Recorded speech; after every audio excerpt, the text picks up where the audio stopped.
Hello everyone, welcome to my YouTube channel. तो आज हमारी पॉलिटी की क्लास नंबर 11 और आज की क्लास में हम राज्यपाल के बारे में पढ़ेंगे। तो चलिए शुरू करते हैं।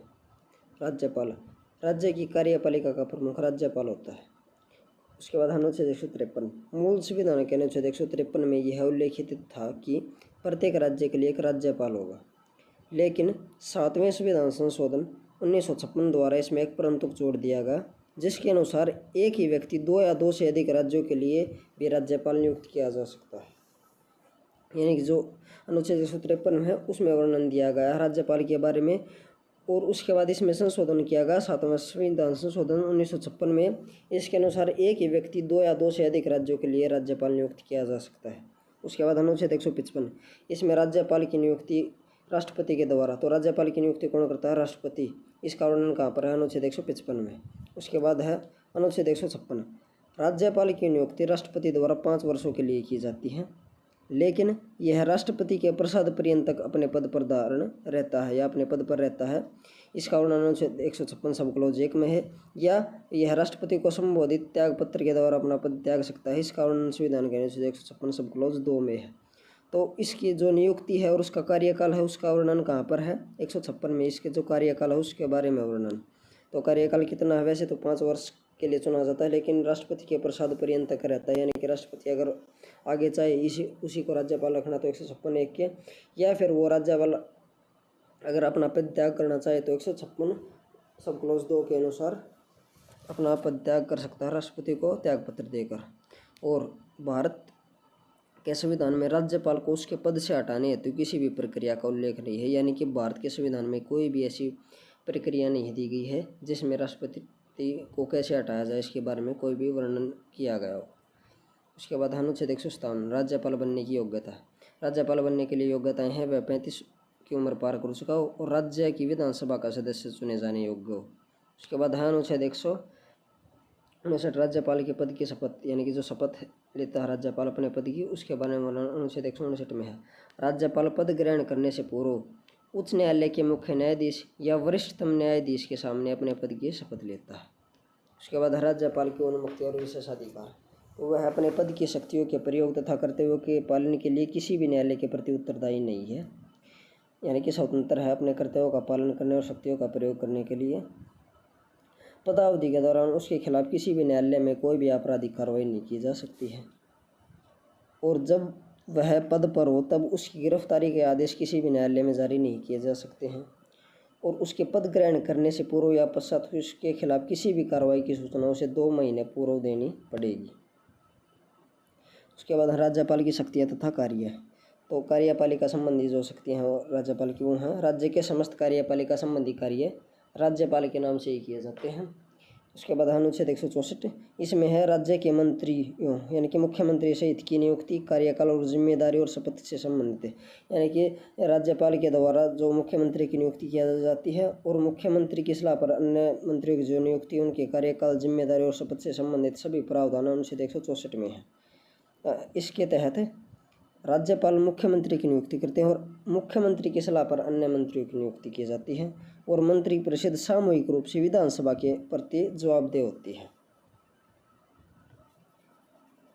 तो ये सब वर्णन कहाँ पर? अनुच्छेद 164 में कि मुख्यमंत्री की नियुक्ति राज्यपाल करता है और मुख्यमंत्री की नियुक्ति के बाद अन्य मंत्रियों की नियुक्ति मुख्यमंत्री की सलाह पर की जाती है राज्यपाल के द्वारा ही। और जो मंत्रिपरिषद होती है वो सामूहिक रूप से विधानसभा के प्रति उत्तरदायी होती है, जवाबदेह होती है। उसके बाद अनुच्छेद 165 राज्य महाधिवक्ता की नियुक्ति का प्रावधान कहाँ पर दिया गया है? अनुच्छेद 165 में। नेक्स्ट है अनुच्छेद 175 राज्यपाल को राज्य विधानमंडल यानी कि विधानसभा या विधान परिषद दोनों में से को संबोधित करने और संदेश भेजने का अधिकार देता है। तो अनुच्छेद 175 में क्या है? राज्यपाल को राज्य विधानमंडल को संबोधित करने और संदेश भेजने का अधिकार का वर्णन है। यानी कि राज्यपाल विधानसभा और विधान परिषद को संदेश भेज सकता है, उनको संबोधित कर सकता है। जो विधानमंडल है दोनों की से मिलकर बनती है, जो विधानसभा और विधान परिषद से मिलकर बनती है, उनको संबोधित करने के लिए जो संदेश भेजता है उसके बारे में वर्णन है। उसके बाद अनुच्छेद 176 राज्यपाल का विशेष अभिभाषण राज्य मंत्रिमंडल के द्वारा तैयार किया जाता है। तो इसका वर्णन कहाँ पर है? अनुच्छेद 176 में। उसके बाद है अनुच्छेद 171 सब क्लॉज 5 राज्यपाल विधान परिषद में 1/6 सदस्य मनोनीत करता है जिनका संबंध कला, विज्ञान, समाज सेवा आदि से रहता है। तो जिन व्यक्तियों का संबंध कला, विज्ञान, समाज सेवा, संगीत आदि साहित्य क्षेत्रों से है, उसके 1/6 सदस्य राज्यपाल विधान परिषद में मनोनीत कर सकता है। राज्यपाल राज्य के विश्वविद्यालयों का कुलाधिपति होता है तथा उपकुलपतियों की नियुक्ति करता है। तो जितने भी हमारे विश्वविद्यालय होते हैं हरियाणा में, उन सब का कुलाधिपति कौन होता है? राज्यपाल होता है। और जो कुलपति होते हैं वाइस चांसलर, उनकी नियुक्ति भी राज्यपाल के द्वारा की जाती है। उसके बाद है विधायी अधिकार। विधायी अधिकार है जो या विधायी शक्तियाँ हैं, उनके तहत है अनुच्छेद 200, राज्य विधानमंडल द्वारा पारित विधेयक राज्यपाल के हस्ताक्षर के बाद यह अधिनियम बन पाता है। यानी कि अगर विधानसभा या विधान परिषद ने कोई भी विधेयक पारित किया है तो उस पर उसे कानून बनाने, अधिनियम या पूर्ण रूप से लागू करने के लिए हस्ताक्षर राज्यपाल के ही होते हैं, वरना वो विधेयक पारित नहीं हो पाता है। उसके बाद अनुच्छेद 213, राज्यपाल की अध्यादेश जारी करने की शक्ति। तो राज्यपाल की अध्यादेश जारी करने की शक्ति का वर्णन कहाँ पर है? अनुच्छेद 213 में। नेक्स्ट है वित्तीय अधिकार। राज्यपाल प्रत्येक वित्तीय वर्ष में वित्त मंत्री को विधानमंडल के सम्मुख वार्षिक वित्तीय विवरण प्रस्तुत करने के लिए कहता है। राज्यपाल की संस्तुति के बिना अनुदान की किसी भी मांग को विधानमंडल के सम्मुख नहीं रखा जा सकता है। उसके बाद है राष्ट्रपति के न्यायिक अधिकार या न्यायिक शक्तियाँ। तो अनुच्छेद 161 के तहत राज्यपाल को समाधान करने की शक्ति प्राप्त है।